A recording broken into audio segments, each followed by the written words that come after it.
자, 오늘도 월요일날 9시 또 연금박사 라이브 진행하도록 하겠습니다. 이게 매주 월요일날 이렇게 하는 건데도 불구하고, 아이고, 머리가 엉망이냐? 그래도 이렇게 낯설 때가 있네요. 그죠? 월요일 저녁 9시에 연금박사 라이브는 여러분과 함께하고 있습니다. 매주 월요일 저녁 9시 연금에 대한 모든 궁금증 해결해드리고 있는데요. 날씨가 이제 추워졌고 11월 말로 향하고 있고 또 벌써 다음 달이면 12월 올해 마지막 달입니다. 2023년 한 해 여러분에게 어떤 한 해이셨는지 모르겠지만 마지막 잘 또 마무리하셔서 행복한 한 해 되시길 바라겠고, 또 우리가 연금을 잘 준비해서 인생의 올해뿐만 아니라 2023년이 올해가 우리에게 또 마지막이 아니지 않습니까? 그죠? 네, 평생의 행복한 날들을 보낼 수 있도록 연금을 잘 준비하셨으면 좋겠습니다. 자, 오늘도 1시간 동안 라이브 진행하도록 하겠습니다. 매주 월요일 저녁 9시에 여러분과 함께하고 있고요.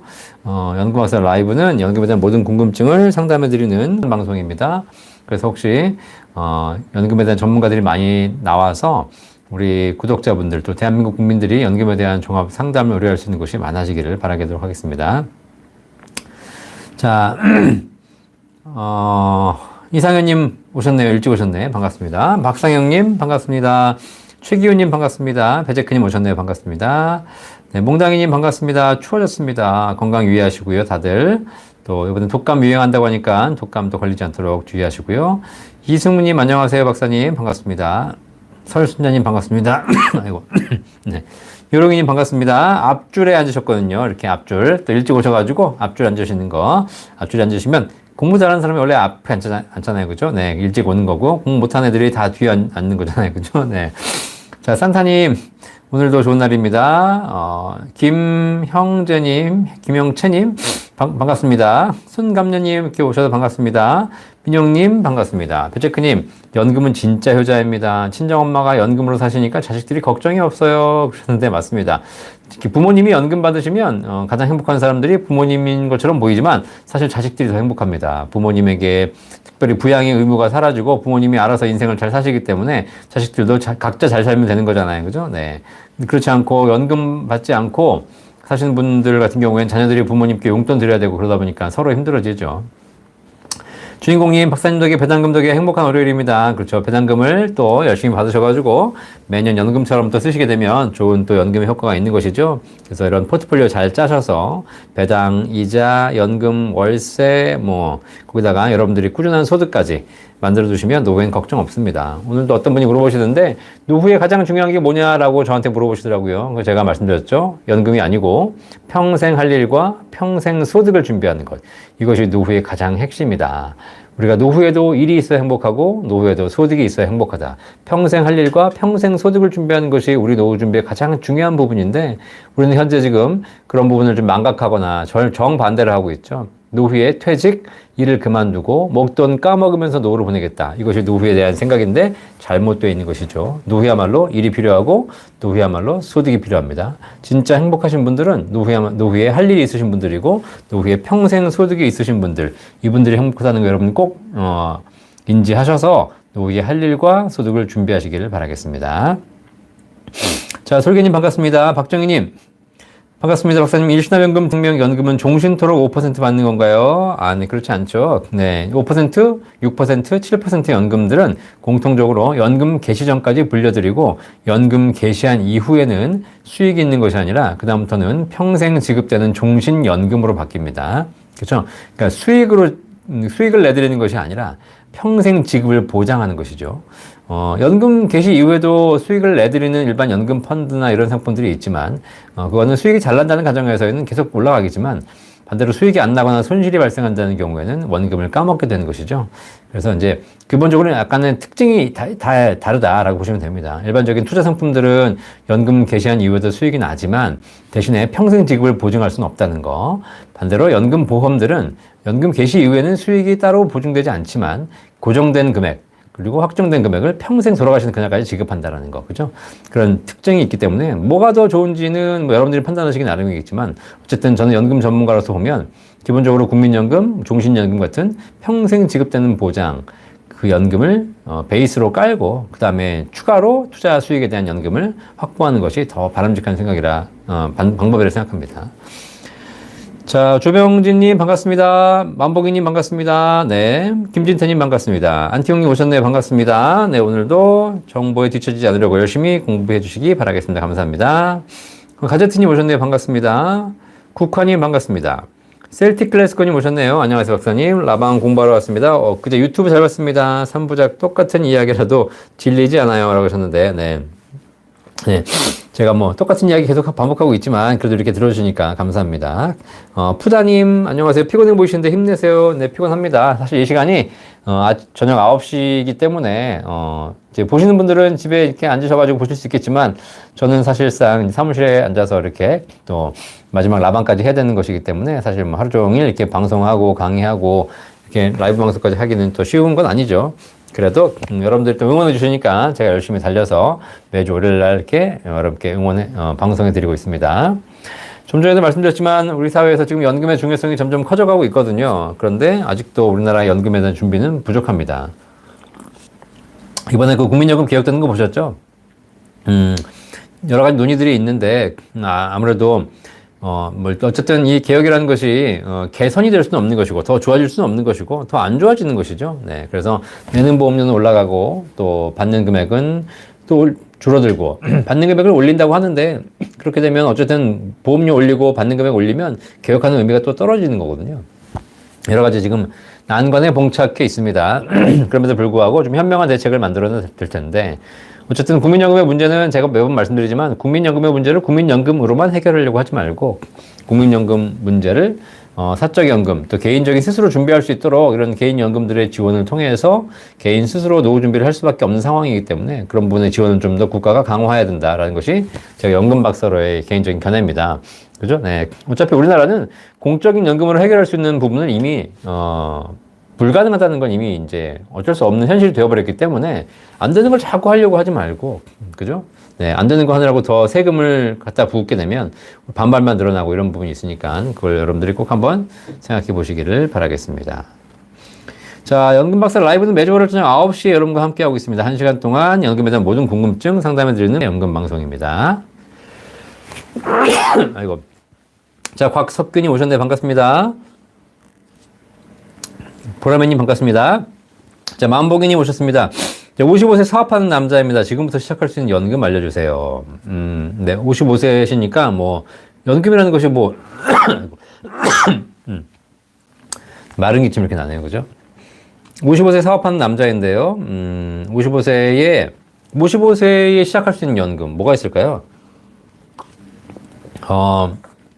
뭐 55세면 늦었다라고 생각하시는데 뭐 그렇지도 않습니다. 뭐 내 나이가 여러분 60세에 노후를 개시하시려면 5년밖에 안 남았지만 70세에 연금을 개시한다면 15년이 남아 있는 것이고요. 뭐 연금을 꼭 70세에 뭐 빨리 받아야 될 필요는 없잖아요. 그죠? 지금까지 갖고 있는 자산들 중에서 미리 쓰실 건 또 미리 쓰시고 나중에 또 늦게 시작하시면 늦게 시작하시고 이렇게 해서 포트폴리오를 짜시면 되겠습니다. 일단 국민연금 있으실 거고 사업하시기 때문에 퇴직금은 부족하실 것 같은데 그러면 개인연금 중에서 소득 있으시니까 연금저축, 연금계좌 당연히 준비하셔야 되는 것이고요. 그 다음에 좀 더 여유가 있으시다면 비과세 연금보험도 같이 준비하시면 되겠습니다. 자, 이런 거 이제 우리 만복이님 질문하신 거는 종합적인 또 상황을 알아야지 제가 말씀드릴 수 있기 때문에 저희 센터 1800-3624 제가 항상 말씀드리죠. 저희 센터에 연금에 대한 종합 상담 해드리고 연금에 대한 상품 또 포트폴리오 이런 전반적인 걸 다 제안해 드릴 수 있는 센터 제가 가지고 있습니다. 하고 있으니까 1800-3624 전화 주시면 저희 전문가들이 직접 상담해 드리고 솔루션까지 제안해 드리고 있으니까 걱정하지 마시고 전화 주시면 좋겠습니다. 돈 안 듭니다. 아시겠죠? 그냥 물어보시는 건 상관없습니다. 자, 사람다움님 2002년 7년 비과세 상품을 생명에서 연금보험 가입하셨는데 2028년 11월에 연금 개시입니다. 가입 시 종신형으로 했는데 연금 개시 때까지 기다리는 것이 좋을까요? 종신형이 좋을까요?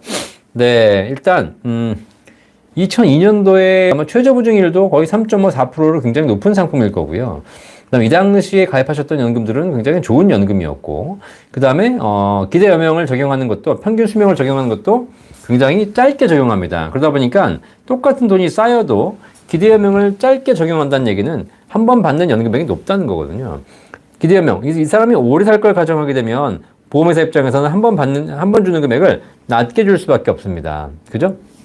그런데 만약에 한 평균 수명을 기대수명을 짧게 적용한다면 한 번 받는 금액을 높게 줄 수 있거든요.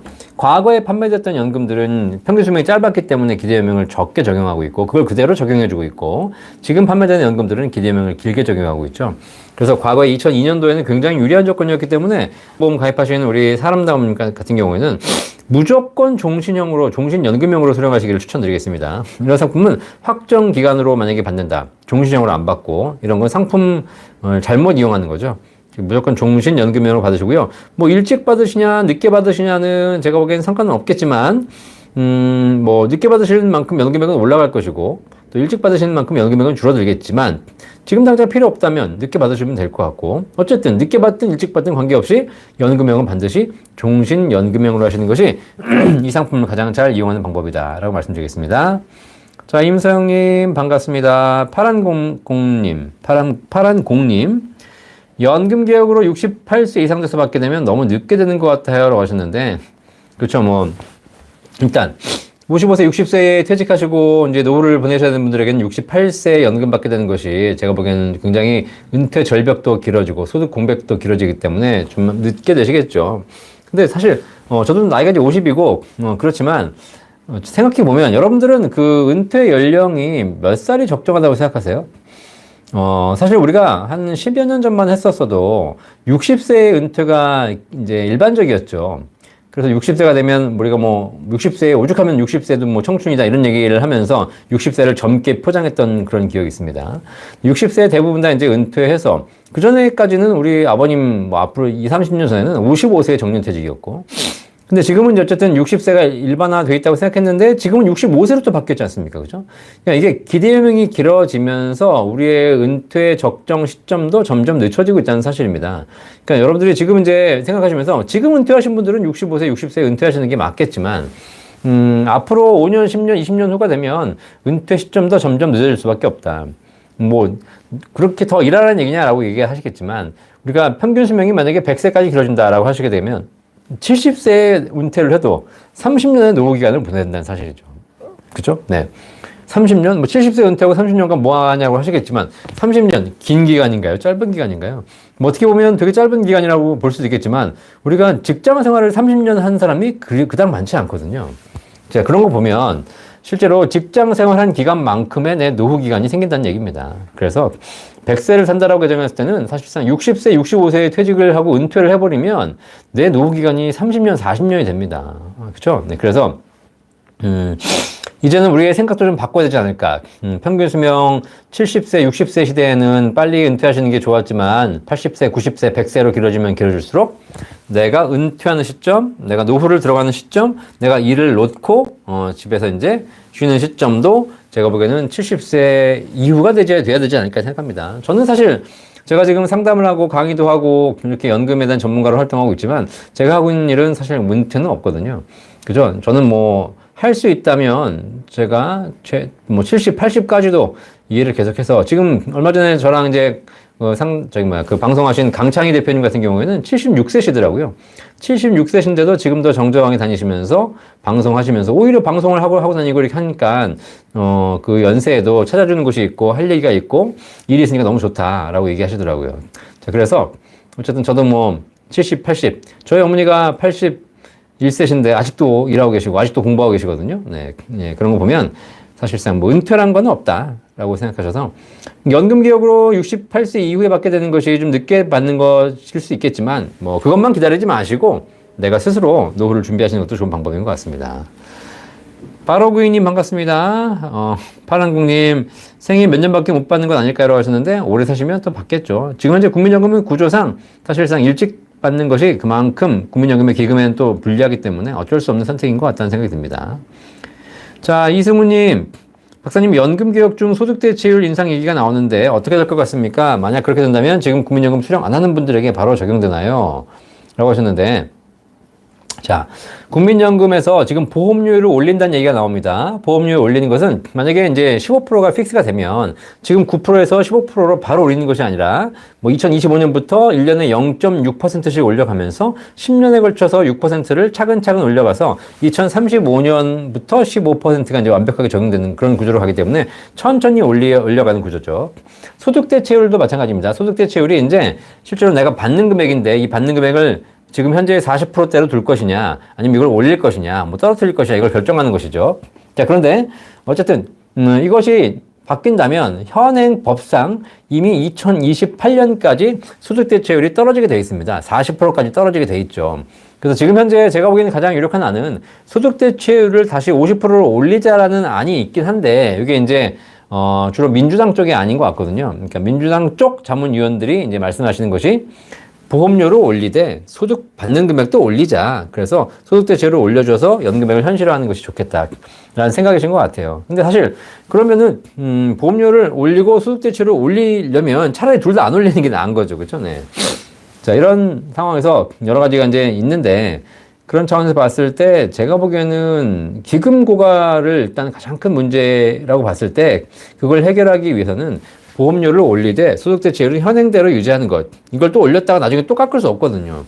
그죠? 그런 안이 가장 유력하지 않을까 하는 생각을 보고 있습니다. 어쨌든 만약에 소득대체율에 대한 조정이 이루어진다면 그것은 지금 바로 뭐 연금 받는 분들에게 적용되는 것이 아니라 그걸 또 이제 적용하는 시점이 나오겠죠. 언제부터 하게 하겠다. 그러면 지금 이미 2028년까지는 소득대체율이 법으로 정해져 있기 때문에 이걸 바꿀지는 모르겠지만 2028년부터 점차 올려가거나 뭐 이런 구조를 또 취하겠죠. 그렇기 때문에 항상 모든 제도가 바뀌면 바로 적용되는 건 아니고 그걸 적용하기 위해서 이렇게 일정한 기간을 두고 점차적으로 변경시키는 이런 기준을 적용할 거니까 당장 바로 적용되지 않을 것 같습니다. 자, 파랑국님 퇴직 후 연금 받기까지 너무 길죠. 그렇죠. 그런 안타까운 점이 있는데 어쨌든 우리 파랑국님 연금 받는 날까지 계속 기다리지 마시고 그동안 여러 가지 또 다양한 일을 통해서 소득을 만들어내신 작업을 함께 하시는 것이 우리 이 100세 시대 긴긴 노후에 대처하는 방법이라고 생각합니다. 허니배원님 반갑습니다. 박정희님 일시납 연금 5% 증명 말고 다른 보험사도 있나요? 매주 열심히 듣고 있습니다. 일시납은 현재 보험사에 다 있지만 금리가 좀 낮고요. 공시율밖에 안 되고요. 이렇게 최저 보정을 해주는 연금 일시납은 없습니다. 그죠? 네. 다른 보험사들은 뭐 거의 없고요. 뭐 어쨌든 일시불로 내시는 것보다 오히려 월납으로 내시는 게 역시 유리한 것도 있으니까 이런 부분들은 아마 저희 센터 1800-3624로 전화 주시면 저희 센터에서 상품에 대한 구체적인 정보 알려드리도록 하겠습니다. 자, 한강님 반갑습니다. 임재근님 반갑습니다. 한강님. 이번 국민연금 개혁에 추후납부 제도가 없어지나요? 라고 하셨는데 추후납부 제도 없어지지 않습니다. 없어지면 큰일 납니다. 네. 왜냐면 추후납부가 과거에 안 냈던 걸 나중에 낼 수 있게 해주는 건데 지금 없애버리면 사실 이제 정말 추후납부가 필요한 지금 젊은 세대들이 나중에 나이 들게 되면 추후납부를 못하게 되는 상황이 발생하거든요. 사실 이걸 제도적인 형평성 상에도 문제가 있기 때문에 과거에 진짜 하실 분들은 다 했고 이제 정말 젊은이들에게 뭔가가 필요한데 그들이 정말 나중에 추후납부를 할 시점에는 제도가 없어지면 안 되잖아요. 그죠? 그래서 아마 없어지지 않을 겁니다. 이건 지금 한번 바뀌었기 때문에 현행 제도는 계속 유지되지 않을까라는 생각을 하고 있습니다. 자, 이상우님 반갑습니다. 안진만님 반갑습니다. 자, 알미늄 프레임님 안녕하세요. 박사님 노후 준비를 다양한 사적 연금 IRP 연금저축 6% 등등 연금에 올인하여 준비하는 것과 부동산, 월세, 주식, 배당금 등 여러 가지 조합하여 연금을 같이 준비하는 건 어떻게 보시는지요? 라고 말씀하셨는데 자, 연금 준비를 할 때 연금에 올인하는 것과 부동산, 월세, 주식, 배당금 등을 함께 준비하는 것과 당연히 뭐 이건 뭐 말씀드릴 것도 없이 포트폴리오를 잘 짜시는 게 좋죠. 그죠? 제가 연금 준비를 연금으로만 하라는 얘기 안 드립니다. 연금 준비, 월세를 받는 것도 연금의 일종이고, 배당금을 받는 것도 연금의 일종이고, 뭐 예금을 이자를 받는 것도 여러 가지 연금의 일종이고, 다양한 준비를 하실 수가 있습니다. 다만, 제가 강조해 드리는 건 뭐냐면, 연금, 국민연금, 개인연금 같은 기본적인 연금을 바닥에 베이스로 깔고, 그 다음에 그 이후에 추가적으로 배당금과 월세, 뭐 투자 수익 이런 걸 얹어 가시라는 말씀입니다. 아시겠죠? 네. 그죠? 그렇지 않고, 연금만으로 다 하는 것도 뭐 바람직하지 않겠지만 어쨌든 연금이 계속 있다면 안정적인 연금이 보장되는 것인데 내가 월세나라든가 뭐 배당금 이런 것만 중심으로 내가 노후 설계를 해버리면 이런 부분들은 계속 변동이 심하거든요. 배당금이 나올 수도 있고 안 나올 수도 있고 월세가 들어올 수도 있고 안 들어올 수도 있고 특히 이렇게 투자에 우리가 하다 보면 어떤 문제가 생기냐면 지금도 보시면 아시겠지만 주가가 좋을 때는 내가 막 투자 잘한 것 같고 꾸준히 갈 수 있을 것처럼 보이지만 주가가 안 좋고 손실을 나고 있으면 내가 이걸 잘했나 그러면서 뭐 다른 것도 뭐 갈아타 보기도 하고 이렇게 왔다 갔다 하다 보면 결국은 그 안에서 실제 목적인 본래 목적인 배당이라든가 이런 소득은 사라지는 경우가 많습니다. 그렇죠? 자, 그래서 투자 수익을 통해서 우리가 연금을 받을 수 있다고 생각하지만 현실적으로는 쉽지 않은 부분이다. 특히 나이가 들면 들수록 그런 리스크를 감당하기는 점점 더 어려워진다. 그래서 기본적인 종신연금을 베이스로 깔고 그 위에 추가로 배당과 월세 이런 것들을 준비하시는 것이 맞다라고 제가 말씀드리겠습니다. 어쨌든 기본은 기본입니다. 제가 항상 주식과 연금 말씀드리면 제가 말씀드린 게 있죠. 연금은 뭐다? 연금은 한자로 뭐다? 연금은 밥이다. 주식은 뭐다? 주식은 반찬이다. 아시겠죠? 밥과 반찬 뭐가 더 중요합니까? 둘 다 중요하죠. 그런데 우리가 반찬이 맛있지만 반찬을 맛있게 먹을 수 있는 가장 큰 이유는 밥이 있기 때문이다. 그래서 밥을 먹어야 반찬이 들어가는 것이지 밥 없이 반찬만 먹을 수는 없다는 얘기입니다. 이해되시겠죠? 그래서 이 주식과 연금의 관계는 서로 뭔가를 선택해야 되는 관계가 아니라 서로 상호 보완해주는 관계이기 때문에 밥과 반찬을 우리가 준비하듯이 잘 준비하시면 되겠다라고 말씀드리겠습니다. 연금은 밥이다. 자, 우리 박지연님 반갑습니다. 송영웅님도 반갑습니다. 때르님 반갑습니다. 자, 사람다움님 2011년 10월 12년 납 연금저축 손해보험에 가입했는데요. 소득공제 되었고 지금은 이제 세액공제 상품이죠. 보험기간 2011년 11월부터 2041년 10월까지이고 연금 지급은 10년 확정인데 연금 개시가 2031년 10월인데 제가 55세인데 미리 수령하는 것이 나을까요? 수익이 거의 없는 것 같아서요. 자, 일단 사람다운님 화재 연금저축 가입하고 계신데 연말정산 세액공제 받는 연금저축이죠. 과거에는 소득공제였다가 2014년부터 세액공제로 바뀌었죠. 그거는 뭐 세금을 환급해드리는 국가의 마음이니까. 연금저축은 공시율로 운영하는데 아시다시피 화재보험사의 그 연금저축의 수익이 그렇게 높지 않습니다. 뭐 많아야 1, 2%, 2, 3%밖에 안 드리는 것이기 때문에 그렇게 많지 않을 겁니다. 다만 이 상품은 연말정산 때 세액공제 받으셨기 때문에 지금 55세이시면 이미 지금 연금을 개시할 수 있는 요건이 되셨거든요. 자, 그러면 이제 이거를 굳이 내가 무슨 31년, 41년까지 가져가지 마시고 지금부터 그냥 바로 연금으로 개시하시는 것이 낫습니다. 좀 수익이 높은 연금, 놔둬서 계속 연금이 많이 쌓이는 연금들은 기다리셨다가 나중에 늦게 받을 필요가 있지만 기다려봐야 수익이 낮은 연금, 얼마 되지 않는 연금들은 빨리 인출하시는 게 좋죠. 다만 이런 연금저축은 55세 이후에 인출해야 한다는 조건이 있기 때문에 55세 이전은 손댈 수가 없지만 55세가 되셨기 때문에 이제는 그냥 연금으로 개시하시면 되겠습니다. 자, 그런데 이 상품이 2013년 이전에 가입하신 상품이기 때문에 이 상품은 5년 확정 수령이 가능합니다. 그렇죠? 네, 그래서 뭐 금액이 얼마가 들어가는지 모르겠지만 일정한 조건 하에서 세제 혜택을 유지하면서 세금을 토해내지 않는 조건이죠. 5년 이내 5년이면 연금 수령이 가능하기 때문에 제가 보기에는 굳이 뭐 그렇게 두실 필요 없이 5년 확정으로 연금으로 수령하시는 겁니다. 자, 그러면 이거 수령해가지고 내가 쓸 데가 없는데 수령해서 뭐하냐라고 하시겠지만 이걸 수령하셔가지고 이 금액을 가지고 별도로 재투자를 통해서 또 다른 연금을 만드시는 것이 좋죠. 아시겠죠? 어쨌든 이제 굳이 연금이 필요 없다 하더라도 수익률 낮은 연금저축에 계속 두실 이유는 없겠습니다.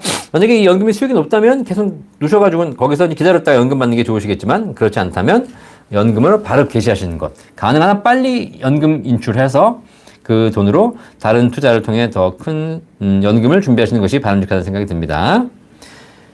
자, 배재크님, 교토 3굴이라고 형편이 되면 연금, 월세, 배당 3개 다 있으면 좋아요. 그런 사람들이 부러워요. 라고 하셨는데, 맞습니다. 그렇죠? 형편이 되면 다 준비하시면 좋죠. 근데 반드시 밥과 반찬은 구분해서 바닥을 깔고 그 위에 추가적으로 더 준비하시는 이런 부분이 되시기를 바라겠습니다. 우리가 젊을 때도 투자를 잘 할 수 있고 대출도 받을 수 있고 여러 가지 인생을 활기차게 살 수 있는 가장 큰 이유는 소득이 있기 때문이거든요. 그렇죠? 그러니까 노후에도 마찬가지입니다. 고정적인 소득이 보장된 이후에 추가적으로 투자도 잘 하시는 것이지 투자를 통해 투자 수익을 여부가 다음 달 내 생활비를 결정하는 상황이라면 굉장히 불안해질 수밖에 없거든요. 그런 것들을 하지 않으시기를 바라겠습니다. 배재크님, 밥. 그죠? 네. 정확하게 맞추셨습니다. 이렇게 방송을 자주 보시는 분들은 이제 제 얘기 다 아시죠? 연금은 밥이다. 투자는 반찬이다. 아시겠죠? 네. 자, 안병희님, 조기연금 받을 때 부양가족연금은 감액해서 주지 않나요? 라고 하셨는데, 네. 조기연금 받으실 때, 조기를 땡겨 받으시면 부양가족연금은 감액해서 주지 않나요? 부양가족연금 같은 경우에는 금액이 그렇게 크진 않거든요. 이게 뭐 1년에 뭐 10만원, 20만원이기 때문에 그렇게 크지 않습니다. 그죠? 이거 감액해 주나요? 이거 제가 확인해 봐야 되겠는데요? 부양가족연금도 감액하는지 모르겠네. 어쨌든, 네. 부양가족연금은 부양가족이 있을 때 국민연금 받는 수령자가 따로 받는 금액이기 때문에 한 달에 한 1, 2만 원꼴밖에 안 됩니다. 크지 않습니다. 자, 롬님 반갑습니다. 알미늄 프레임님 잘 이해했습니다. 도움되셨길 바라겠습니다. 곰만두님 반갑습니다. 실버트리님 반갑습니다. 자, 아거임님 55세 직장인인데요. 최근에 보험료율을 올린다는 뉴스가 자주 들립니다. 그동안 미뤄왔던 추납을 보험료율을 올리기 전에 하는 게 유리할지요? 라고 하셨는데 자, 보험료율을 올리는데 내가 추납을 언제 해야 될까 고민하시지 않습니까? 물론 내가 최저의 금액의 보험료를 내면서 추납을 하시겠다. 그러면 보험료를 올리기 전에 하시는 게 좋습니다. 자, 그런데 보험료를 올리게 되면 아마 최저 금액도 올라가겠죠. 예를 들면 지금은 9%니까 보험료율이 9%니까 최저로 납입할 수 있는 임의가입 그 금액이 월 9만 원이거든요. 이게 15%를 올리게 되면 뭐 천천히 올라가겠지만 어쨌든 앞으로는 월 최저 보험료가 15만 원이 되겠죠. 그런데 물론 이제 최저 금액으로 하시겠다 그러면 일찍 하시는 게 좋겠지만 내가 만약에 연금을 조금 더 내실 수 있겠다라고 하시게 되면 뭐 좀 이따 하셔도 상관없습니다. 특히 지금 추납하실 때 유의하실 점이 뭐냐면 추납은 납입하는 달에 소득대체율을 적용해서 연금액을 결정합니다. 소득대체율이 높으면 높을수록 내 연금액이 올라가는 것이고 소득대체율이 낮으면 낮을수록 연금액이 떨어지는 것이거든요. 근데 앞으로 소득대체율이 조금씩 떨어집니다. 그렇기 때문에 사실 지금 추납하는 것이 조금 더 연금액엔 유리하죠. 소득대체율이 떨어지고 있기 때문에 2028년까지. 자, 그런데 만약에 요번에 법이 바뀌어가지고 소득대체율을 올리겠다라고 해버리면 지금 소득대체율 낮을 때 추납하시는 게 오히려 불리한 겁니다. 그죠? 차라리 45, 50%까지 소득대체율이 올라갔을 때 그때 추납하시는 것이 더 유리할 수 있는 것이고요. 또 하나 추납분은 하시고 나서 돌아가시게 되면 실제로 이 돈을 유족연금으로 받거나 받지 못하면 날리는 경우가 있습니다. 그래서 제가 항상 말씀드리지만 추납분은 사실 미리 하는 것이 그렇게 메리트가 있지 않다. 아시겠죠? 그러니까 혹시 제도가 바뀐다 하더라도 보험료율을 올려서 내는 것이 추납부가 그렇게 불리한 것도 아니거든요. 국민연금을 너무 적게 내는 것도 안 좋습니다. 가성비가 올라가면 올라갈수록 가성비가 안 좋아지긴 하지만 그럼에도 불구하고 일반 사적연금보다는 좋기 때문에 그런 차원에서 보시면 어쨌든 굳이 미리 하실 필요는 없겠다라는 생각이 듭니다. 자, 실버트리님 소득공제 받는 개인연금 가입 중인데요. 네, 55세에 받으면서 계속 납입도 가능한가요? 라고 하셨는데 네.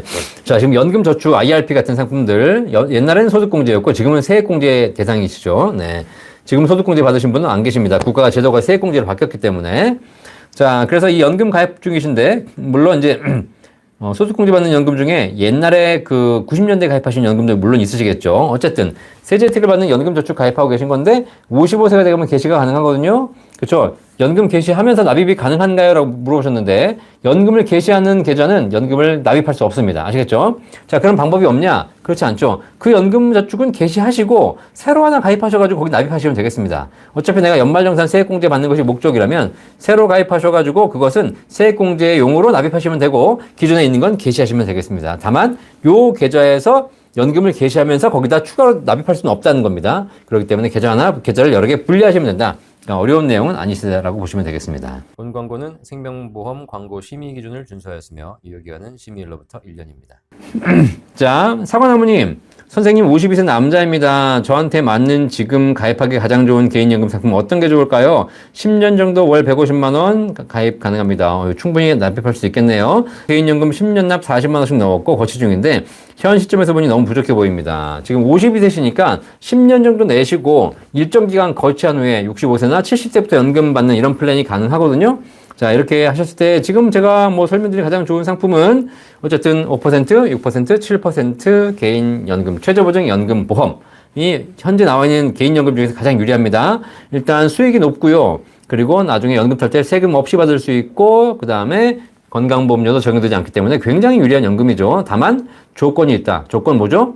반드시 연금으로만 받으셔야 된다. 이 조건이 있습니다. 반드시 평생 연금으로만 받는다면 이 모든 조건이 해당되는 것이고, 내가 만약에 중간에 인출하거나 해지하거나 혹은 연금 이외의 형태로 받거나 이런 경우에는 불리합니다. 그런 경우는 가입하시면 안 되는 거지만, 반드시 평생 연금으로만 받겠다라고 하게 되면 이 최저보증연금 가장 좋은 연금이고요. 현재 나와 있는 연금 중에서 가장 그래도 연금액이 유리한 연금은 6% 최저보증연금이라고 보시면 되겠습니다. 6% 최저보증연금. 자, 이 연금 궁금하시면 저희 센터 1800-3624 전화 주시면 되고요. 뭐 저한테 직접 문의하셔도 제가 다 답변 드리고 있으니까 언제든지 궁금하실 때 문의해 주시기 바라겠습니다. 오늘 이런 세부적인 상품에 대한 얘기는 이 방송에서 다 드릴 수는 없는 거기 때문에 그렇죠? 전반적으로 상담해 드리고 구체적인 건 저희 센터에서 더 도와드리도록 하겠습니다.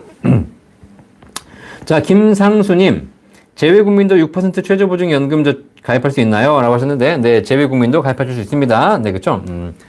뭐, 전국, 세계 어디 계시든 가입이 가능하고요. 다만, 이제, 기본적으로 본인이 직접 서명을 하셔야 되는 거기 때문에 그런 절차만 잘 지켜주시면 충분히 가입도 가능합니다.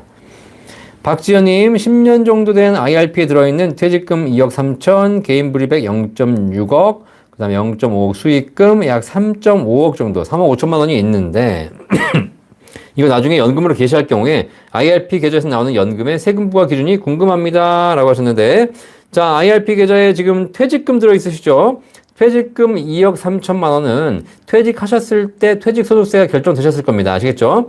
그거는 퇴직소득세가 얼마 결정됐는지는 근속기간하고 퇴직금액 따라서 알 수 있거든요. 그거는 모르시겠다. 그러면 웬만하면 그냥 다 알 수 있는 것이고요. 아니면 퇴직한 회사에다가 물어보시면 내 퇴직소득세율이 얼마였습니까? 라고 하면 그때 알려줄 겁니다. 일반적으로 2억 3천 정도고 근속기간을 한 2, 30년 하셨다. 그러면 퇴직소득세율이 한 3% 내외가 될 겁니다. 그죠? 자, 그러니까 그것만 내면 되십니다. 그거는 내가 연금으로 빼든 일시금으로 빼든 뭐 어떻게 빼든 관계없이 퇴직금 원금은 사실 퇴직금 탈 때 세금이 정해져 있기 때문에 그 한도까지만 내시면 되겠기 때문에 큰 문제가 없을 것 같고요. IRP의 개인 불이백이 지금 6천만 원 있으시고 거기서 발생한 수익금까지 해서 5천만 원 있으시거든요. 근데 이 6천만 원 세액공제 다 받으신 거죠. 자, 그러면 이 세액공제 받은 원금 6천만 원과 발생한 수익 5천만 원 합쳐서 1억 1천만 원 있습니다. 요 1억 1천만 원에 대해서 연금 탈 때 연간 1,200만 원 이내로 인출하시게 되면 5.5% 저율과세하고 종료됩니다. 아시겠죠? 그러니까 최고 낼 수 있는 세율이 5.5%다. 근데 만약에 내가 1억 1천만 원을 한 번에 다 뽑아버리겠다. 그렇게 되면 16.5% 이제 기타 소득세로 처리가 되는 거기 때문에 그렇게 문제가 생길 수 있겠죠. 어쨌든 연금으로 나눠서 10년 이상 연금으로 나눠서 연간 1,200만 원 이내에서 인출하신다면 세율은 5.5% 세금 내신다. 그러면 2억 3천 같은 경우에는 퇴직소득세를 내시면 되고, 그 다음에, 물론 이것도 이제 IRP에서 연금으로 나눠 받으시게 되면 당연히 세율이 할인이 또 이루어지겠죠. 30% 할인. 그거는 이제 뭐 어차피 세금 자체가 크지 않으니까 큰 의미는 없을 거고요. 1억 1천만 원 정도는 5.5% 저율과세 하게 된다. 만약에 이 중에서 개인 불이백 중에서 세액공제 받지 않은 돈이 있다면, 저기 납입할 때 세금을 환급받지 않은 돈이 있다면 그 금액은 세금이 없습니다. 그렇죠? 그래서 세금 크게 걱정하실 수준은 아니다라고 말씀드리겠습니다. 자, 옐로우님. 안녕하세요. 많은 도움 받고 있습니다. 감사합니다. 말씀하셨는데, 여러분, 도움 되셨다면 구독 눌러주시고요. 좋아요도 눌러주십시오. 그쵸? 그래서 구독과 좋아요. 지금 107분이, 좋아요 눌러주셨는데, 더 많은 분이 또 좋아요 눌러주시기를 기대하겠습니다. 연금박사 라이브는 매주 월요일 저녁 9시에 여러분과 1시간 동안 함께하고 있습니다. 우리나라에서 연금에 대한 모든 궁금증을 상담해드리는 방송, 연금박사 라이브. 매주 월요일 저녁 9시. 대한민국 연금 상담 방송입니다. 연금에 대해 궁금하신 분들 언제든지 들어오셔가지고 현장에서 댓글을 남겨주시면 답변 모두 다 드리고 있고요. 여기서 상담이 어려운 부분이라든가 안 되는 부분은 저희 1800-3624 연금박사 상담센터에서 여러분 모든 궁금증을 저희 전문가들이 해결해드리고 있습니다. 자, 한수원님 반갑습니다. 김아로마님 반갑습니다. 사람다움님, 박사님 조언에 따라 22세 학생 아들 국민연금 임의가입 9만원 지로 납부했습니다. 네, 1회만 납부할 생각인데 지로용지 매달 오면 그냥 안 내면 되나요? 아들 소득이 없어서요. 나중에 추납하려고요. 그냥 안 내면 되시는 건 아니고 국민연금보다 전화하셔가지고 납부 예외 처리해달라고 해주시면 되겠습니다. 애가 소득이 없으니까 당연히 납부 의무는 없거든요. 그렇죠? 그래서 전화하셔가지고 납부 어렵다라고 얘기하시면 되겠습니다. 자, 실버트리님 감사합니다. 셀프 풀필먼트님. 네. 45세 퇴사를 했는데 재입사 전까지 국민연금 넣어야겠지요. 라고 하셨는데, 뭐, 재입사를 바로 하신다면 모르겠지만, 뭐, 재입사 당장 계획이 없으시다면 국민연금을 따로 넣으셔야 됩니다. 어차피 국민연금은 의무가입이기 때문에 퇴사했다면 뭐 1년 정도는 쉴 수는 있겠습니다. 그 납부 예외 처리해달라면 해주거든요. 근데 그렇지 않을 경우에는 국민연금 넣으셔서 충분히 연금 준비하시면 되겠고요. 혹시 만약에 못 넣겠다 그러면 납부 예외만 처리하시고 안 넣으셔도 나중에 추후 납부할 수 있으니까 굳이 뭐 미리 내가 뭐 넣어야 되겠다 이렇게 막 압박을 가질 필요는 없을 것 같습니다. 그죠? 다만 퇴사했다는 거를 국민연금공단에 알려주면 납부 예외 처리 받을 수 있거든요. 그거 안 하고 있으면 연체가 되는 거니까 꼭 한번 확인해 보시길 바라겠습니다. 자, 한소님, 지금 62세인데 내년에 국민연금을 받게 되는데 외국에 취업한 상태인데 연기연금이 유리할까요? 라고 하셨는데, 그렇죠. 소득이 있으시다면 연금이, 기본적으로 좀 감액되는데, 이게 외국에 취업하신 상태니까 국내 소득은 아니신 것 같은데요. 국내 소득에, 신고된 소득이 없으시면 제가 보기에는, 국민연금은 뭐 감액되지 않을 거거든요. 예, 이것도 한번 확인해 봐야 될 것 같은데 어쨌든 지금 국민연금 기준에 있어서 소득인 경우에 연금을 감액 지급하는데 그 소득의 기준이 근로소득, 사업소득, 임대소득 이 세 가지가 월 기준으로 한 280만 원 정도 이상 있으시면 감액되거든요. 근데 이게 국내에 신고된 소득만 가지고 보기 때문에 외국에서 발생한 소득 같은 경우는 파악하기 쉽지 않겠죠. 자, 그러니까 이런 경우에는 뭐 굳이 감액이 안 되신다면 미리 받으셔도 되고 다만 내가 연금이 필요 없다 그러시면 연기하시면 더 되겠습니다. 연기하는 것이 기대금형, 평균 수명 정도만 사신다면 연기하는 것이 누적 금액으로 더 유리해지거든요. 참고해 보시기 바라겠습니다. 자, 마르티네스님, 최저 보증 연금액은 건강보험 피부양자 탈락과 연관이 있는지요? 라고 하셨는데 최저 보증 연금액은 이 최저보증연금을 비과세 한도 내에서 가입하신다면 소득에서 빠지기 때문에 건강보험하고는 영향이 없습니다. 그렇죠? 그러니까 요 최저보증연금액을 예를 들면 한 달에 뭐 1,000만 원씩 받으신다. 그래도 건강보험 보험료 면제됩니다. 아시겠죠? 네. 당연히 피병자 자격 판정에 들어가지 않습니다. 기본적으로 건강보험료를 산정하는 기준이라든가 건강보험 피부양자를 산정하는 기준에는 종합소득이 들어가는데 종합소득, 이자, 배당, 사업근로, 연금, 기타 소득이 들어가는데 여기에 지금 말씀하신 최저보증연금의 비과세 연금보험은 빠지게 되기 때문에 건강보험에 영향을 미치지 않습니다.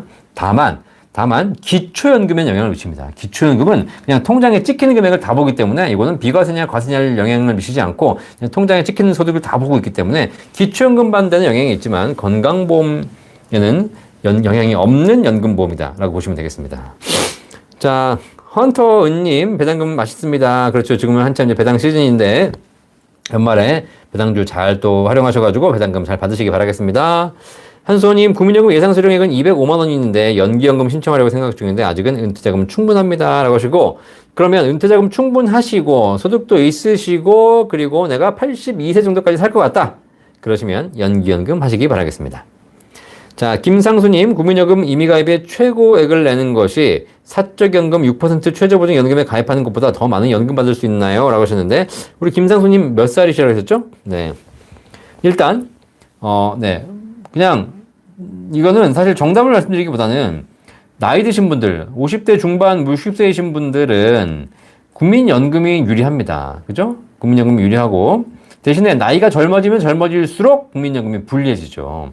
그러니까 만약에 우리 김상수님께서 20, 30대라면 당연히 국민연금보다는 6% 최저보증연금이 무조건 유리합니다. 그죠? 근데 나이가 이제 올라가면 올라갈수록 국민연금은 이제 좀 더 유리해지는 구조가 되는 것이죠. 자, 거기다가 또 하나 이제 보실 게 뭐냐면, 국민연금은, 받다가 돌아가시게 되면, 그다음부터는 유족연금이 지급되는데, 이게, 유족연금 만약에 유족이 없거나, 혹은 뭐 중복수급 제한에 걸린다면, 결국은 날아가는 돈이 되거든요. 자, 그래서, 오래 산다면 국민연금이 유리하지만 일찍 돌아가신다는 조건하에서는 개인연금이 더 유리합니다. 왜냐하면 개인연금은 받다가 돌아가시면 내가 못 받은 금액은 전부 다 상속할 수 있거든요. 그리고 내가 누구에게든 줄 수가 있습니다. 그죠? 꼭 가족이 아니라 하더라도 사돈의 팔촌, 조카, 남에게도 줄 수 있는 것이 개인 자산이거든요. 자, 그런데 국민연금은 그렇지 않기 때문에 그런 일단이 있다는 걸 여러분 참고해 보시면서 결정하시면 되겠습니다. 그러니까 단적으로 무조건 국민연금 그냥 오래 산다는 조건 하에서는 국민연금이 유리할 수 있겠으나 여러 가지 조건 좀 비교해 보실 필요가 있고요. 그다음에 국민연금은 최대 금액으로 내시면 내실수록 어쨌든 가성비는 떨어지고 있기 때문에 그런 걸 한번 참고해 보셔서 실제 사적연금하고 한번 비교해 보시면 될 것 같습니다. 저희 센터 1800-3624 전화 주시면 저희 전문가들이 저희 6% 최저보증연금과 비교해 드리도록 하겠습니다. 자, 정정님 반갑습니다. 네, 옐로우님. 55세 전업주부로 국민연금 반납 후에 반납하셨고, 그 다음에 추납까지 또 하고 계십니다. 매월 최저납부 월 9만원, 총 32년 납부 중이십니다. 자, 연금개 시전까지 지금 납부 중인 국민연금을 다른 쪽으로 투자하고, 납부 개시 전 미납 개월분을 일시 납부하는 것과 어느 것이 나을까요? 라고 하셨는데, 자, 우리 옐로우님 임의가입자시니까 주부시잖아요. 그죠? 네, 그러시니까 사실상 국민연금을 꾸준하게 하고 계신데, 제가 보기에는, 만약에 지금 추납 기간, 추후 납부, 그러니까 과거에 앉는 기간을 나중에 낼 수 있는 추후 납부 기간이 지금은 119개월까지만 가능하거든요. 근데 과거에 꾸준하게 내오셔가지고 추납 119개월을 다 써버리셨다. 그러면 지금 안 내면 안 됩니다. 나중에 추납이 안 되니까. 그런데 만약에 추납 119개월을 쓰지 않으셨고 남았다라고 하게 되면 지금부터 안 내셔가지고 한 뭐 50개월 안 내시다가 나중에 추후 납부하시는 게 더 유리할 수 있습니다. 물론 지금 납부 중인 걸 납부 안 하고 그거를 주식이나 ETF를 투자해서 더 수익을 낸다는 가정하에서 그런 것이죠. 근데 내가 국민연금 낸다 그랬는데 그걸 안 내고 나중에 내겠다 그러고 이걸 주식 ETF 투자했는데 결국 5년 후에 손실 나고 반토막 나고 이랬으면 차라리 국민연금 낸 게 유리한 거죠. 그죠? 어쨌든 만약에 내가 국민연금을 내지 않고 그걸 지금 주식이라든가 ETF를 통해서 일정한 수익을 낼 수 있다라고 하시게 되면 이렇게 수익을 내서 나중 5년, 10년 후에 그때 가서 미납한 금액을 추납하시는 것이 제가 보기 이론적으로 나쁘지 않은 방법입니다. 아시겠죠? 다만 손실 나면 안 되시고 그다음에 국민연금 추후 납부 가능 기간이 119개월까지이기 때문에 그 기간 가능한 기간이 있으셔야 한다는 사실 참고하시면서 해보시면 되겠습니다. 자, 오정원님 반갑습니다. 좋아요 감사합니다. 언제나 사랑님. 안녕하세요. 너무너무 좋은 방송 감사합니다. 열심히 시청하고 있습니다. 감사합니다. 열심히 시청하셔가지고 연금에 대해 도움 받으시기 바라겠고요. 방송만 보지 마시고 연금에 대해 직접 잘 준비하셔서 행복한 노후를 준비하시기를 바라겠습니다. 강혜님, 부모님께서 공무원 연금을 받고 계신데 아버지가 돌아가시면 어머님이 받을 수 있나요? 라고 하셨는데, 네. 아버지께서 공무원 연금 받고 계신데 아버지가 돌아가시면 어머님이 당연히 받을 수 있는데 전액을 받을 수 있는 건 아니고 유족연금 받게 됩니다. 유족연금. 공무원 연금 받다 돌아가신 분들은 유족에게 60%가 지급되거든요. 그러니까 60%를 어머님 평생에 받을 수 있습니다. 유족연금. 단 어머님이 공무원 아니시죠? 네. 자, 다전8IFI님 감사합니다. IRP 세금 부과재산 금액 1억 1천만 원이 있고요. 개인 연금 저축 2억 원이 있습니다. 오, 많으시네요. 네. 그럼 총 3억 1천이 연금 개시 금액인데 연금 수령 한도액이라는 것이 있다고 하더라고요. 지금에서도 퇴직하면 3억 정도 퇴직금 그리고 제가 부동산이 20억 정도 있는데 지역건강보험료 걱정되십니다. 걱정되시겠네요, 일단. 자, 일단 연금 저축과 IRP에 벌써 3억이 넘는 연금액이 있으신데 일단 기본적으로 알려드릴게요. 각 계좌 연금 저축이라든가 IRP 각각으로 그 뺄 수 있는 한도가 있습니다. 한도가 일단 10년 이상 나눠 받으셔야 되는데 그 대략적으로 뭐 한도 계산하는 공식이 따로 있는데 그 연차별로 보는 게 있거든요. 대략적으로 한 10분의 1을 보시면 됩니다. 어쨌든 개인 연금 저축이 2억이 있기 때문에 내가 10년 10분의 1로 해가지고 2천만 원씩 뺄 수 있습니다. 2천만 원씩. 그리고 IRP 1억 1천만 원이 있기 때문에 그것도 10년이니까 대략 1천만 원씩 연간 이렇게 뺄 수 있습니다. 자, 이렇게 해서 한도 금액이 있기 때문에 그 한도 내에서 빼시면 저율과세 5.5% 내시고 빼실 수 있습니다. 그런데 중요한 건 뭐냐면 제가 영상에서 말씀드렸지만 연금저축이나 IRP에서 받는 금액은 10년으로 나눠서 수령해라 라는 그 최소 10년 그 이상으로 더 늘어날 수 있겠죠.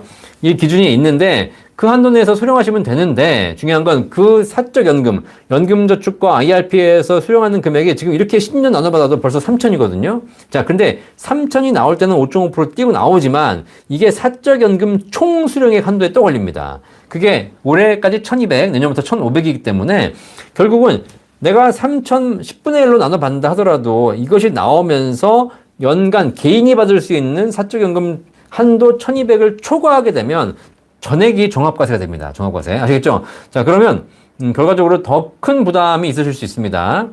자, 그래서 사실 지금 우리 선생님께서 연금을 수령하실 때는 어쨌든 개인연금 저축에 2억이 있건 IRP가 1억 1천이 있건 관계없이 합쳐서 3억 1천만 원 중에서 1년에 1,200씩밖에 인출할 수 없고 내년이면 1,500까지는 가능한데 어쨌든 연간 1,500만 원 이하로 연금을 개시하셔야 됩니다. 아시겠죠? 지금 연세가 어떻게 될지 모르겠는데 지금은 이거는 기다리실 필요 없이 무조건 인출하셔야 됩니다. 어차피 나중에 늦추면 늦출수록 결국은 늦는다고 해가지고 한도가 올라가지 않거든요. 그렇죠? 어차피 1,500은 정해져 있습니다.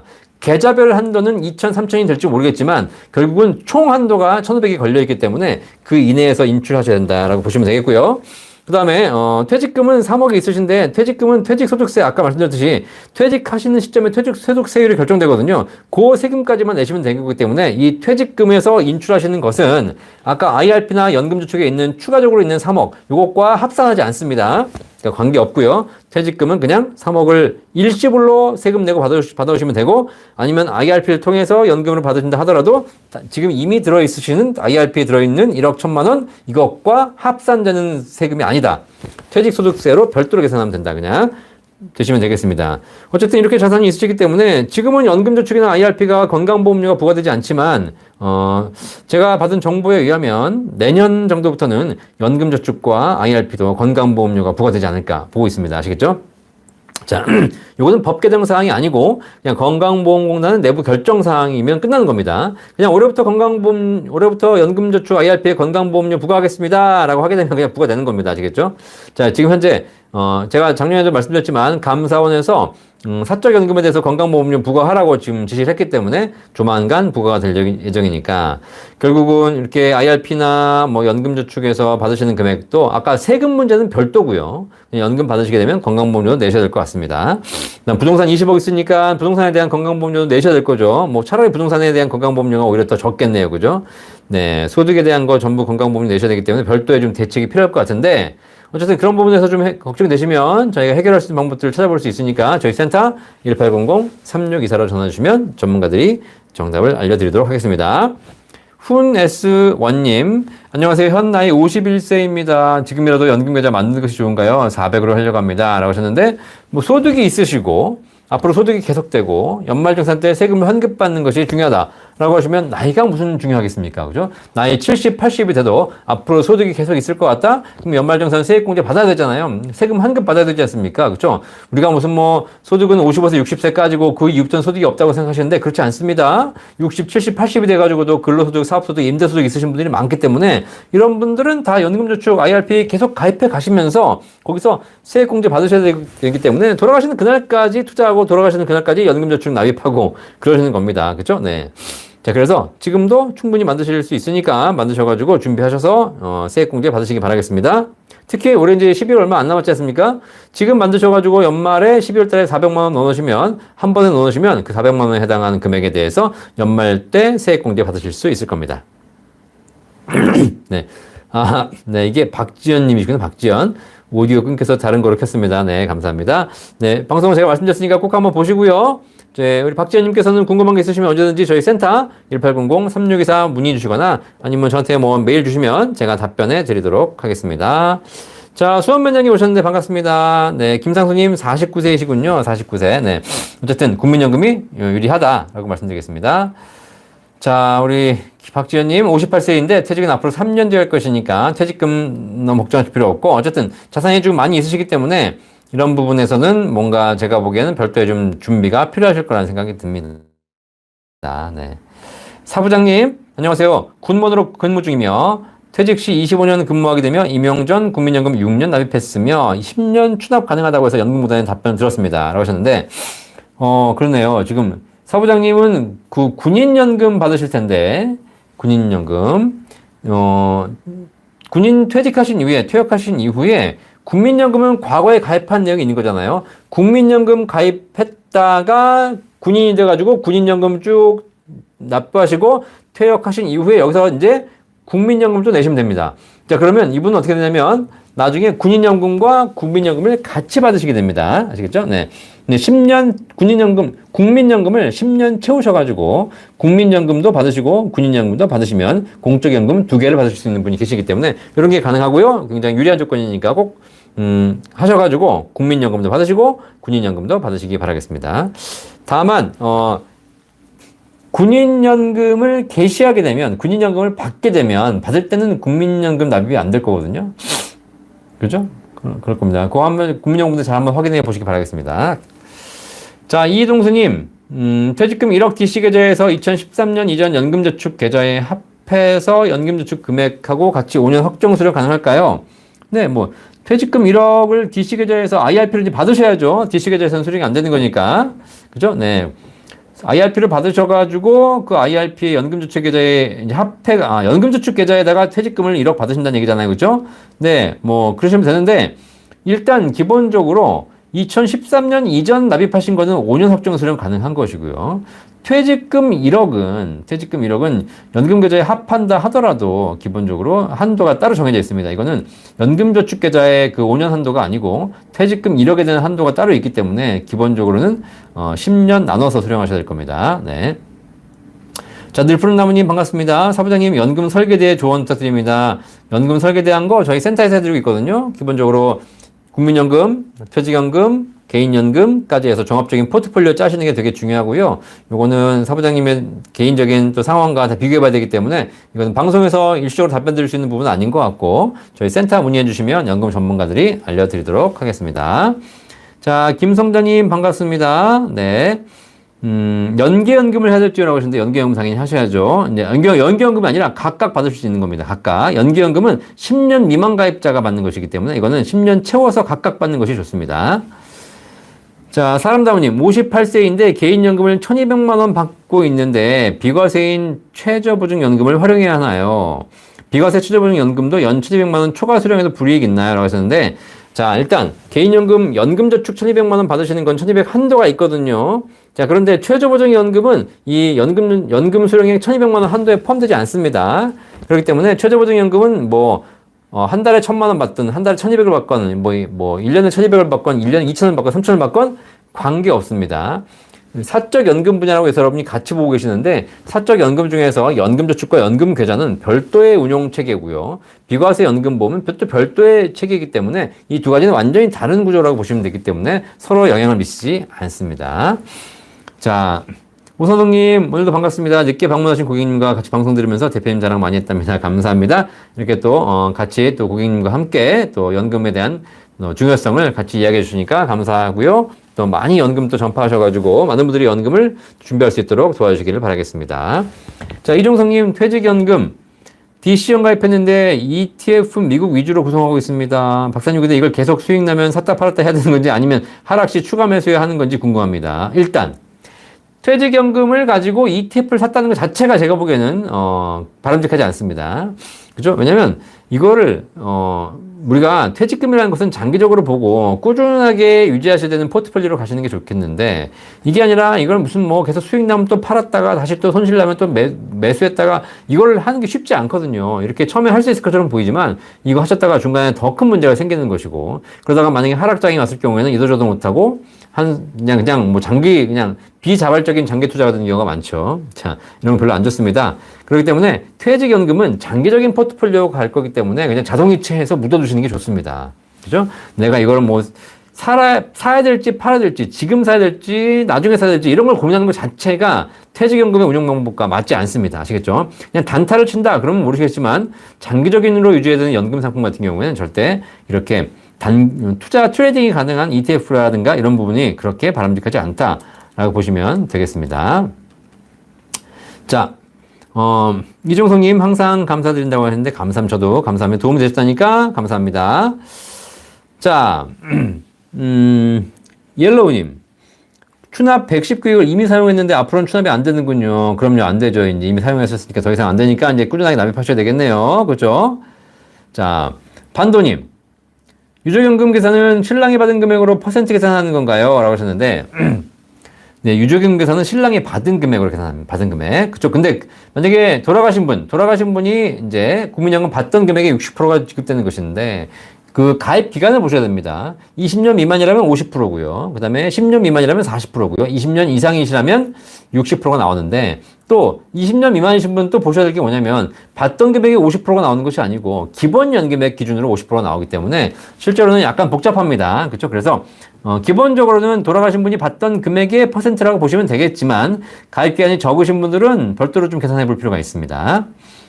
자, 이승우님, 60세 이후에 국민연금 수령 전까지 임의 가입 최저금액으로 가입하는 건 어떤가요? 그렇죠. 60세 이후에 이미 계속 가입하셔가지고 국민연금 수령 전까지 계속 납입하시는 거 좋은 방법입니다. 다만 너무 낮게 납입하게 되면 물론 연금액이 올라가긴 하겠지만 제가 보기에는 그래서 이런저런 거 따져보니까 최저금액으로 하시는 것보다 60세 이전에 퇴직 전에 납입하셨던 금액이 있거든요. 그 금액과 유사한 금액으로 납입하시는 것이 가장 좋겠다. 왜냐면 국민연금이라는 것이 그 가입기간 전체의 평균 소득을 보다 보니까 너무 최저금액으로 가입하게 되면 소득 자체가 평균이 떨어지는 그런 불리한 조건이 있거든요. 그럼 한번 보시면서 결정하시면 되겠습니다. 박정희님, 생명회사 연금 종신도 1,500만 원 초과에 해당하나요? 라고 하셨는데 생명보험사의 비과세 그냥 일반 연금보험이죠. 종신형 연금보험들은 1,500만 원과 무관합니다. 아시겠죠? 납입할 때 비과세 한도 내에서만 납입하셨다면 연금 탈 때 받는 금액은 상관없습니다. 제임스 킴님, 상속증여는 몇 세부터 해주는 게 좋을까요? 라고 하셨는데, 상속증여는, 일단 기본적으로 기본 증여공제가 미성년자 2천만 원, 성년자 5천만 원까지 있으니까, 일찍 해주는 게 좋을 것 같긴 하지만, 사실 몇 세라기보다는 자녀가 소득이 발생하는 시점부터 하시는 게 좋습니다. 자녀가 소득이 발생하면 그때부터 시작하는 겁니다. 얘가 예를 들면 15세에도 소득이 발생할 수 있죠. 그죠? 그렇게 되면 소득이 증명되는 시점부터는 증여를 같이 가는 게 좋은 것이고, 소득이 없다. 30살, 40살인데 소득이 없다. 그럼 사실 증여해 줄 수 없잖아요. 그죠? 그래서 상속증여의 가장 기본적인 것은 뭐냐면 자녀의 소득을 만들어주는 것. 그죠? 네. 그래서, 그게 가장 기본적인 플랜이다라고 보시면 되겠습니다. 자, 홍문숙님. 54세 남자입니다. 40세에 시작한 20년 납 손해보험 연금 저축이죠. 월 36만원씩 14년째 불입 중입니다. 확정이율 2%이며 65세, 85세까지 연금 받을 수 있습니다. 이율이 너무 낮은데 지금이라도 6%로 다시 시작하는 게 이득일까요? 라고 하셨는데, 자, 지금 손해보험사에 가입하신 연금은 연금 저축 상품이거든요. 자, 이거는 소득이 있으신 분들이 연말정산 때 세액공제 받기 위한 목적이 기본이죠. 그죠? 자, 이게 만약에 수익이 낮고 지금 낮은 이율이라면 이거를 해지하지 마시고 불입을 중단하시고 불입을 그냥 놔두시고 어차피 납입을 더 하실 필요 없으니까 이걸 증권사로 옮기시거나 혹은 증권사에다가 추가로 연금저축을 만드셔가지고 그 연금저축 연금펀드 계좌에다가 납입을 하면서 세액공제 받으시면 되고요. 그 다음에 추가적으로 더 연금이 필요하시다면 6% 연금을 다시 하시면 좋겠습니다. 근데 중요한 건 지금 연금저축 손해보험에 가입하신 거를 이걸 깨면 안 됩니다. 이걸 깨면 지금까지 세액공제 받은 것이 전부 다 날아가거든요. 그렇죠? 그렇기 때문에 이걸 깨지 마시고 이건 살려두거나 이전하거나 그걸 활용하시고요. 6% 연금은 새로 추가적으로 필요하시다면 하시는 거라고 보시면 되겠습니다. 요거를 깨서 6%를 가져오시면 안 됩니다. 아시겠죠? 네.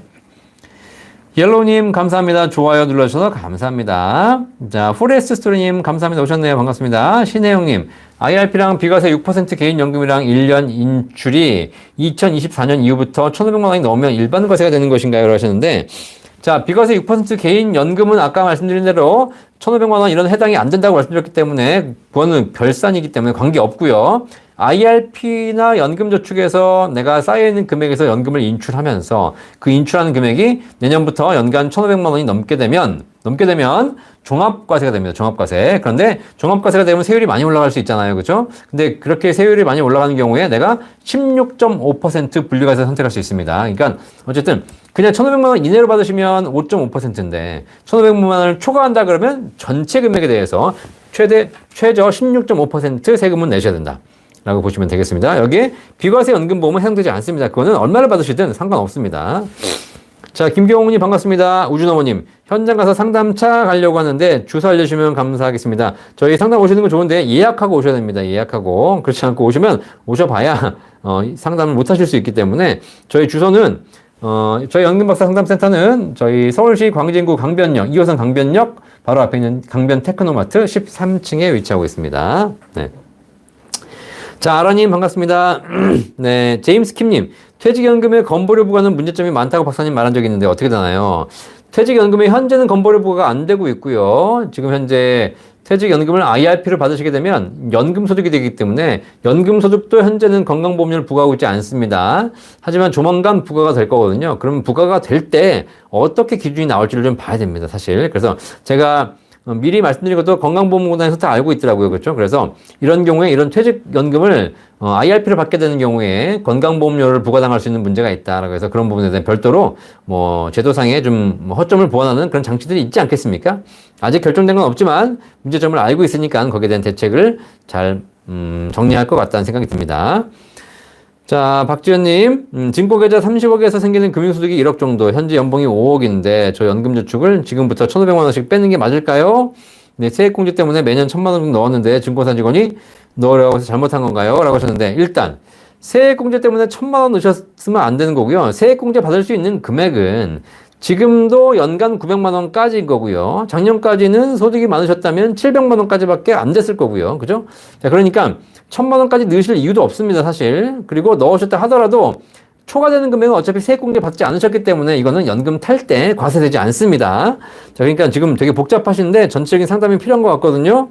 자, 그리고 현재 연봉이 5억이시기 때문에 뭐 연봉과 관계없이 연금저축 IRP에서 지금도 소득이 있으시지 않습니까? 그러면 세액공제 받으셔야 되잖아요. 그죠? 그러니까 세액공제 받는 계좌 하나 만드시고, 현행 계좌는 인출을 시작하셔야 됩니다. 아시겠죠? 50에서 넘으셨다면. 인출을 시작하시면 되는데, 내년부터 1,500씩 빼십시오. 아시겠죠? 1,500은 5.5% 세율 띄고 나오는 거니까, 다른 소득이 얼마 있든 관계없이, 이건 분리과세되기 때문에 종합소득이 합산과세가 되지 않습니다. 그러니까 1,500씩 빨리 빼시는 게 좋습니다. 거기 둬서 계속 시간이 지나봐야 금액이 더 불어나기만 하고, 나중에 뺄 수 없고, 결국은 빼지 못하고 가신다는 겁니다, 이제. 자, 그래서 빼시는 게 좋을 것 같고요. 대신에 세액공제가 필요하니까 연금저축계좌 하나를 더 만드셔가지고 거기다가 납입하시면 되겠습니다. 그렇죠? 네, 우리 박지희님께서는 별도의 상담이 좀 필요할 것 같은데 만약 궁금하시면 언제든지 상담 시청해 주시면 제가 답변해 드리도록 하겠습니다. 자, 마르티네스님. 향후 최저보증연금도 건보료 부과계획이 있으신지요? 최저보증연금은 현재 소득에서 빠져있기 때문에 건보료 부과계획이 없습니다. 없고요. 저한테 물어보시면 안 되고 건강보험공단에서 계획이 없고요. 만약에 나중에 진짜 이것도 건강보험료를 부과한다라고 해서 하시려면 법이 바뀌게 됩니다. 법이. 그리고 법이 바뀌게 되면 바뀐 날 이후에 가입한 것부터 적용입니다. 그러니까 그 이전에 가입하신 분들에게는 소급되지 않기 때문에 걱정하실 필요가 없겠습니다. 자, 저희 홈페이지가 100-500.kr입니다. www.100-500.kr 제 홈페이지거든요. 네, 무슨 뜻이냐면 100세 인생 평생 월급 500만 원 만들기. 그렇죠? 그래서 100-500.kr에 오시면 저희 상담 신청도 하실 수 있으니까 참고하시기 바라겠습니다. 자, 김TM님, 증권사 원금보장 2% 상품을 IRP 계좌로 매수하려고 합니다. 안전자산이라고 하는데 3년 투자하기 괜찮나요? 라고 하셨는데, 자, ELB가 원금보장 기본적으로 상품인데, 매수하시면 되겠죠. 뭐 안전자산을 하는데 3년 정도라고 하셔서 특히 원금보장 되신다면 제가 보기에는 매수하셔가지고 하시기 좋을 것 같습니다. 단기적으로 트레이딩 하시는 것보다 이렇게 3년 묻어두시는 건 나쁘지 않죠. 그죠? 어쨌든 조건을 잘 보시기 바라겠습니다. 청학동님 오셨네요. 감사합니다. 우준어머님 감사합니다. 예약 드리고 가겠습니다. 예약 저한테 해주시고요. 네. 제임스 킴님 답변 고맙습니다. 아웅다웅 안 쓰고 모아봤자 전 국민의 큰아들인 국가가 세금으로 40% 떼가는데 미리미리 자식들에게 필요할 때 증여하는 게 좋을 것 같습니다. 라고 말씀하셨습니다. 자, 아라님도 반갑습니다. 자, 오늘도 어느덧 또 1시간이 지나갔습니다. 여러분의 이렇게 구독과 또 여러 가지 질문, 이것이 또 저에게도 큰 힘이 되고 여러분에게 도움이 되셨길 바라겠습니다. 연금박사도 마찬가지입니다. 제가 여러분께 구독해 주시고 또 질문해 주시면 답변하면서 성장하게 되어 있는 거거든요. 여러분에게 도움되는 것처럼 보이지만 사실 가장 큰 도움을 받는 거는 접니다. 그래서 여러분과 함께 성장해서 우리나라에서 연금에 대한 모든 궁금증이 생기실 때 가장 현명하고 또 정확하고 올바르게 답변 드릴 수 있는 연금센터를 만들어가고 있습니다. 그래서 여러분들이 구독과 좋아해 주시는 것이 단지 그냥 뭐 영상 하나를 보겠다 안 보겠다를 떠나서 더 많은 분들에게 연금에 대한 홍보를 해서 우리나라 사람들이 연금을 많이 준비해서 대한민국의 노후가 안정되고 행복한 노후를 만드는데 일조하는 것이라고 생각합니다. 그래서 여러분들이 저희 센터 많이 응원해 주시고 또 연금박사 채널도 많이 구독해 주시고 홍보해 주셔서 많은 분들이 조금 더 연금에 대해서 알아갈 수 있도록 도움 주시기를 바라겠습니다. 1시간 동안 이렇게 참석해 주셔서 감사하고요. 어쨌든 여러분의 또 한 주 동안 건강하게 보내시고 연말연시가 됐는데 날씨가 추워지는데 건강 조심하시고 또 연말 연시가 됐으니까 또 우리 한 해를 또 마무리하는 관점에서 연금도 한 번씩 꼭 준비해 보시기를 바라겠습니다. 어쨌든 뭐 제가 빨리 말씀드렸는데 더 궁금하신 것은 저희 센터 1800-3624 전화 주시면 되고 저희 홈페이지 100-500.kr 오시게 되면 또 제가 상담해 드릴 수 있으니까 그것도 활용하시면 여러분께 큰 도움이 되실 거라고 생각합니다. 자, 이렇게 많은 분들이 도움 주셔서 또 구독해 주셔서 감사하고요. 한 주 동안 건강히 지내시고 다음 주 월요일 9시에 또 연금박사 라이브는 매주 변함없이 여러분 찾아오도록 하겠습니다. 감사합니다. 본 광고는 생명보험 광고 심의 기준을 준수하였으며 유효기간은 심의일로부터 1년입니다.